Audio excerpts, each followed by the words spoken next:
কালকের এই আয়োজন আর হবে না।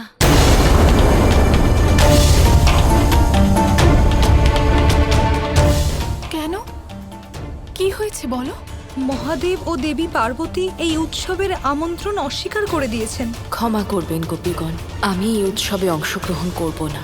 এটা শোনার পর অন্য দেবতারাও এই উৎসবে আসতে মানা করে দিয়েছেন, আর এই কারণেই শ্রীকৃষ্ণ খুব দুঃখ পেয়েছেন।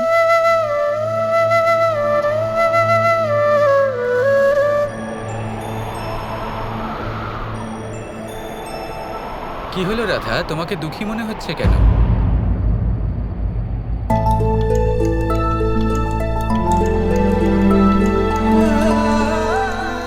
তুমি যেমন চেয়েছিলে তেমনই তো হচ্ছে।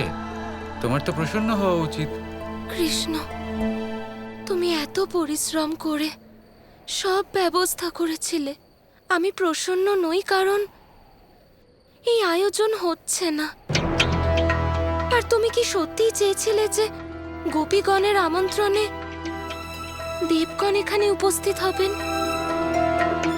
কারণ আমার মনে হয়েছিল যে তুমি আমাকে রাগানোর জন্য এগুলো করছো, কিন্তু এবার তোমায় দেখে এটা মনে হচ্ছে যে তুমি বাস্তবে এটাই চেয়েছিলে।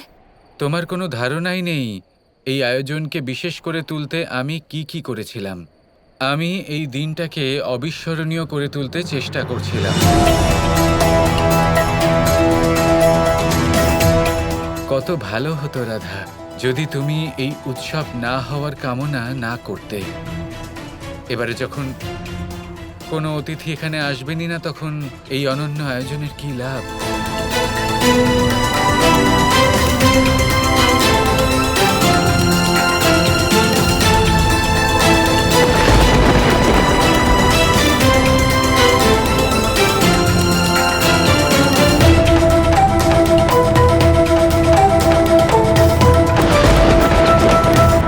কৃষ্ণের চোখে জল। না না, আমি এরকম হতে দেব না। আমি কৃষ্ণের ইচ্ছা অবশ্যই পূর্ণ করব।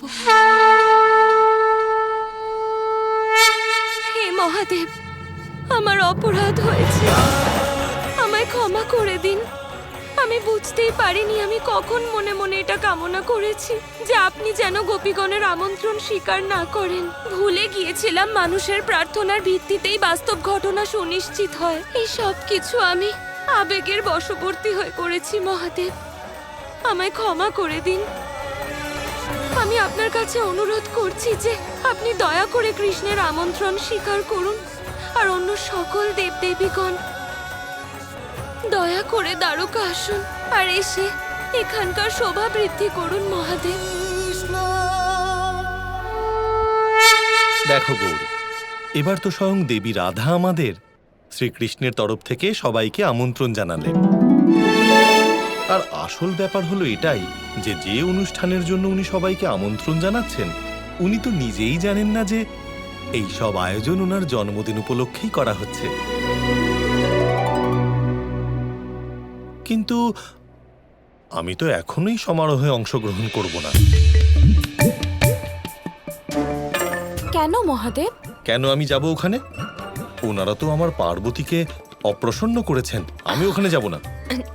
না না মহাদেব, এখন আমি ঠিক আছি। না না, কোথায় ঠিক আছো? আমি জানি তুমি আমার মন রাখতে এসব কথা বলছো, মনে মনে অপ্রসন্ন আছো। মহাদেব, আমি খুব প্রসন্ন হয়েছি। আমি তো মহাদেব, ক্ষমা করো। এবার যদি তুমি অনুমতি দাও তাহলে আমরা দ্বারকার উদ্দেশ্যে রওনা দিই। নিশ্চয়ই প্রস্থান করতে পারি, কিন্তু আমার কিছু কাজ আছে। আবার কি কাজ তোমার মনে পড়ে গেল?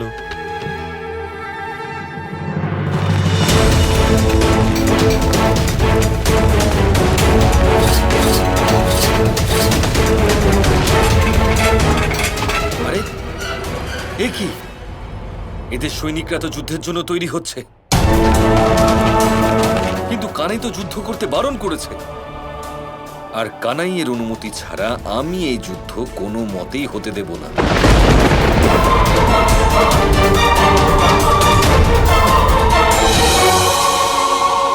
শাম্ব, এ আমি কি দেখছি? তুমি সেনাদের যুদ্ধের আদেশ দিয়ে দিয়েছো। যদি আমি যুদ্ধের আদেশ না দিই তাহলে যুদ্ধ হবে কি করে? কিন্তু বলরাম দাদা তো যুদ্ধ করতে ইচ্ছুকই নন।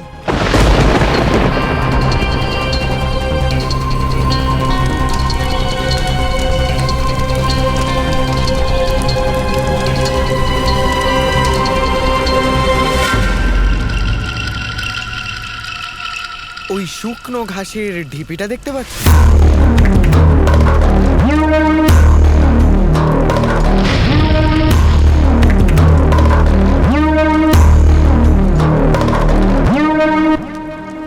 এই মুহূর্তে সমগ্র যদুবংশ এই শুকনো ঘাসের ঢিপিটার মতোই হয়ে আছে।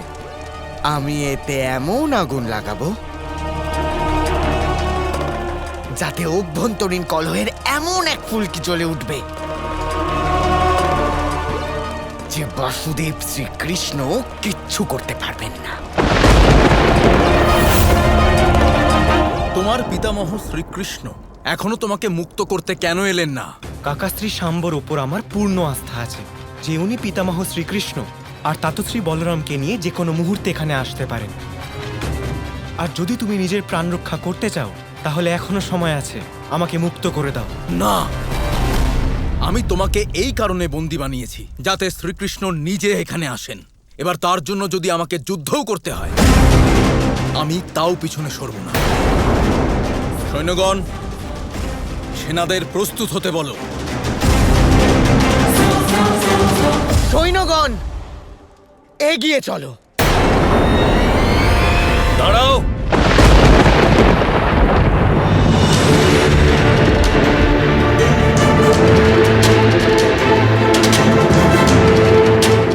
কেউ কোথাও যাবে না।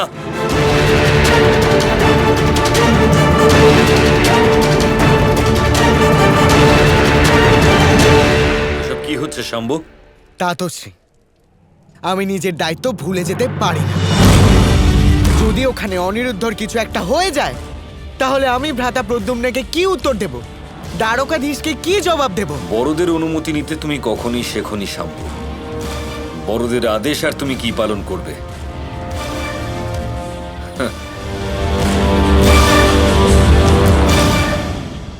আর আমি স্পষ্ট করে বলেছিলাম যেখানে যে কোনো সিদ্ধান্ত আমাকে ছাড়া নেওয়া হবে না, বলেছিলাম না কি বলিনি? হ্যাঁ, বলেছিলেন। তাহলে আমার অনুমতি ছাড়া যুদ্ধের আদেশ কি করে দেওয়া হলো?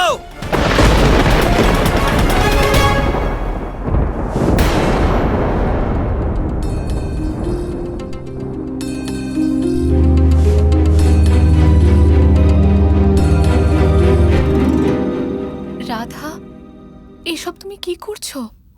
ভোর হয়ে গেছে তো প্রদীপ নেভাচ্ছি। সেটা তো আমি দেখতেই পাচ্ছি রাধা। আমি তোমাকে জিজ্ঞেস করছি যে তুমি দেবদেবীদের আবার আমন্ত্রণ জানালে কেন? রুক্মিণী, আমি কৃষ্ণের জন্য আমন্ত্রণ করেছি। কিন্তু রাধা, এই উৎসব শ্রীকৃষ্ণের সাথে গোপিনীরা আয়োজন করছেন, আর গোপিনীরাই এই উৎসবের আনন্দ উপভোগ করবেন। শ্রীকৃষ্ণকে গোপিনীদের সাথে দেখে তোমার দুঃখ হবে না?